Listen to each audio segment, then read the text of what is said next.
ನಾನು ಹಿಂದಿನ ವಿಡಿಯೋದಲ್ಲಿ ಕಾಳಿಂಗ ಮತ್ತು ಗರುಡನ ದ್ವೇಷ ಏನು ಅಂತ ಹೇಳಿದೆ, ಮತ್ತು ಕಾಳಿಂಗನಿಗೆ ಹೇಗೆ ಯಮುನಾ ನದಿಯಲ್ಲಿ ಸೇರ್ಕೊಂಡ ಅಂತಲೂ ಹೇಳಿದೆ. ಈಗಿನ ವಿಡಿಯೋದಲ್ಲಿ ಕಾಳಿಂಗ ಹೇಗೆ ಯಮುನಾ ನದಿ ಬಿಟ್ಟು ಆಚೆ ಹೋಗ್ತಾನೆ ಮತ್ತು ಕಾಳಿಂಗನಿಗೆ ಹೇಗೆ ಗರುಡದಿಂದ ಮುಕ್ತಿ ಸಿಗುತ್ತೆ ಅಂತಲೂ ಹೇಳ್ತೀನಿ.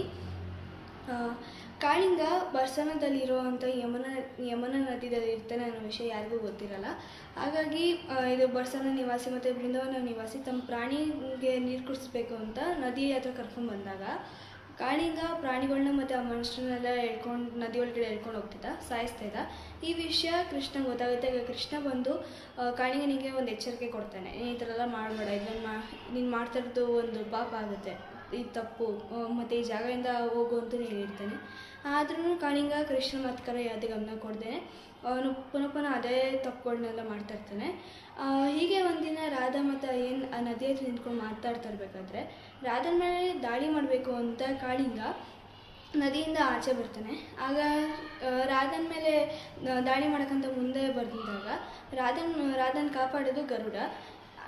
ಈ ವಿಷಯ ರಾಧಾ ಎಲ್ಲರೂ ಹೇಳಬೇಕು ಅಂತ ಹೇಳ್ತಾಳೆ, ಆದರೆ ಯಾರೂ ಆ ವಿಷಯ ನಂಬಲ್ಲ. ಯಾಕೆಂದರೆ ಅಷ್ಟು ದೊಡ್ಡ ಸರ್ಪ ಇರುತ್ತಂತ ಯಾರಿಗೂ ಗೊತ್ತಿರಲ್ಲ. ಮತ್ತು ಇದು ಒಂದು ರಾಧನ ಭ್ರಮೆ ಅಂತ ಹೇಳಿರ್ತಾರೆ. ಸರಿ ಆಯಿತು ಅಂತ ರಾಧನೂ ಇದೊಂದು ಅವಳು ಭ್ರಮೆ ಆಗಿರ್ಬೋದು ಅಂತ ಅಂದ್ಕೊಂಡು ಸುಮ್ಮಾಗ್ತಾಳೆ. ಆಮೇಲೆ ಮುಂದಿನ ದಿನ ಇನ್ನೊಂದು ಸತಿ ರಾಧಾ ತನ್ನ ಗೆಳತಿ ಮತ್ತು ಗೆಳೆಯರ ಜೊತೆಲಿ ಆ ನದಿ ಹತ್ರ ನಿಂತ್ಕೊಂಡು ಆಟಾಡ್ತಾ ಇರಬೇಕಾದ್ರೆ ಕಾಳಿಂಗ ಏನೋ ಸತಿ ರಾಧೆ ಮೇಲೆ ದಾಳಿ ಮಾಡಬೇಕು ಅಂತ ನದಿಯಿಂದ ಎದ್ದೊಳ್ತಾನೆ. ಆಗ ನದಿ ಒಳಗಡೆ ಹೋಗೋದು ರಾಧಾ ಅಲ್ಲ, ಕೃಷ್ಣ. ಆಗ ನದಿ ಒಳಗಡೆ ಹೋದ್ಮೇಲೆ ಕೃಷ್ಣ ಕಾಳಿಂಗ ಹತ್ರ ಮಾತಾಡ್ತಾ ಇರ್ತಾನೆ ಮತ್ತು ಉಸಿರಾಡ್ತಾ ಇರ್ತಾನೆ. ಈ ವಿಷಯ ಕಾಳಿಂಗಂಗೆ ಒಂಥರ ಆಶ್ಚರ್ಯದಿಂದ ಯೋಚನೆ ಮಾಡ್ತಿರ್ತಾನೆ. ಸಾಮಾನ್ಯ ಮನುಷ್ಯ ಆದರೆ ಕ್ಲೀನಾಗಿ ನೀರಲ್ಲಿ ಮಾತಾಡೋಕ್ಕಾಗಲ್ಲ ಮತ್ತು ಉಸಿರಾಡೋಕ್ಕಾಗಲ್ಲ, ತುಂಬ ಹೊತ್ತು ಉಸಿರಿಟ್ಕೊಳ್ಳೋಕ್ಕಾಗಲ್ಲ. ಇವನು ಅದು ಹೆಂಗೆ ಮಾತಾಡ್ತಾ ಇದ್ದಾನೆ ಅಂತ ಯೋಚನೆ ಮಾತಾಡಬೇಕಾದ್ರೆ ಕಾಳಿಂಗನ ಪತ್ನಿ ಬಂದು ಕಾಳಿಂಗನಿಗೆ ಒಂದು ವಿಷಯ ಹೇಳ್ತಾಳೆ.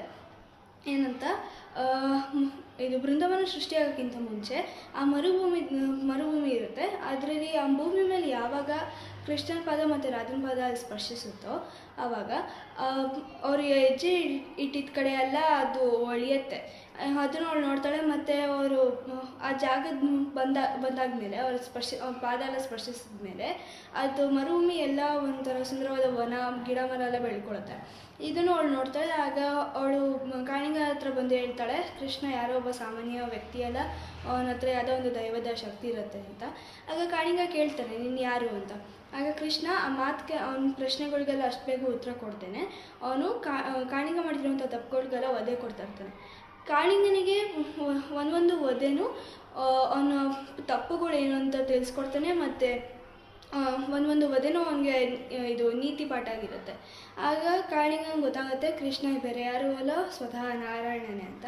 ಆಗ ಕಾಳಿಂಗನು ಕ್ಷಮೆ ಕೇಳ್ತಾನೆ ಕೃಷ್ಣ ಹತ್ರ, ನಾನು ಮಾಡಿರೋ ತಪ್ಪಾಯಿತು ಅಂತ. ಸರಿ ಆಯಿತು ಅಂತೂ ಕೃಷ್ಣನು ಆ ಕ್ಷಮೆ ಎಲ್ಲ ಒಪ್ಕೋತಾನೆ. ಅದಾದಮೇಲೆ ಕೃಷ್ಣ ಹೇಳ್ತಾನೆ ಕಾಳಿಂಗನಿಗೆ, ನೀ ಜಾಗ ಬಿಟ್ಟು ಹೋಗಲೇಬೇಕು. ಯಾಕೆಂದರೆ ಕಾಳಿಂಗ ಬಿಡುವಂಥ ಉಸಿರು ಅದು ಇದು ವಿಷ ಆಗಿರುತ್ತೆ. ಆಗ ನೀರೆಲ್ಲ ಹಾಳಾಗುತ್ತೆ, ನಾವು ಅದನ್ನು ಯೂಸ್ ಮಾಡೋಕ್ಕಾಗಲ್ಲ ಅಂತ ಹೇಳಿರ್ತಾನೆ.